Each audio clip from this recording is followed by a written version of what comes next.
चुलबुली recording studio Darbhanga. पास कराई गे मैया मैट्रिक में पास कराई गे मैया पास कराई गे मैया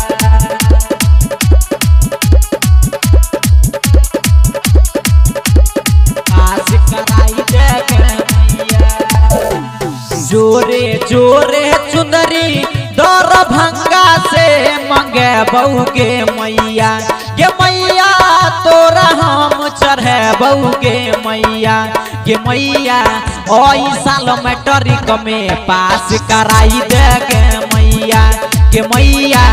ओई साल मैट्रिक में पास कराई दे गे मैया जोरे जोरे चुंदरी मधुबनी से मंगे बहू के मैया गे मैया तोरा हम चढ़े बहू के मैया गे मैया ओई साल मैट्रिक में पास कराई दे गे मैया गे मैया ओई साल मैट्रिक में पास कराई दे गे मैया पास कराई दे गे मैया मैट्रिक में पास कराई दे मैया पास कराई दे मैया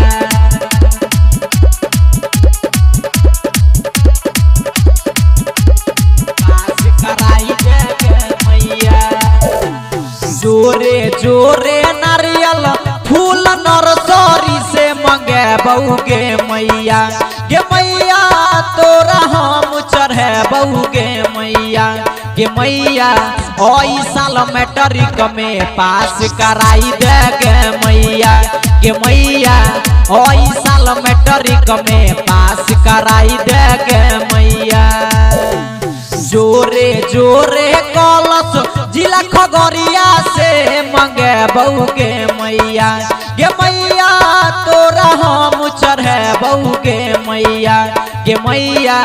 ओई साल मैट्रिक में पास कराई दे गे मैया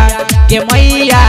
ओई साल मैट्रिक में पास कराई दे गे मैया पास कराई दे गे मैया मैट्रिक में पास कराई दे गे मैया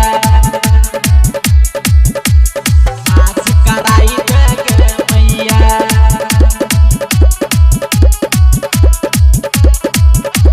पास कराई दे गे मैया मिथिलेश प्यारा के गाना हम बजाई के पूजा करबहू के मैया गे मैया पूजा हम करबहू के मैया गे मैया ओई साल मैट्रिक में पास कराई दे गे मैया गे मैया ओई साल मैट्रिक में पास कराई दे गे मैया डीजे चुलबुली पर रखी है हमरो पर ध्यान गे मैया रखी है ध्यान गे मैया ओई साल मैट्रिक में पास कराई दे गे मैया ओई साल मैट्रिक में पास कराई दे गे मैया चुलबुली रिकॉर्डिंग स्टूडियो दरभंगा।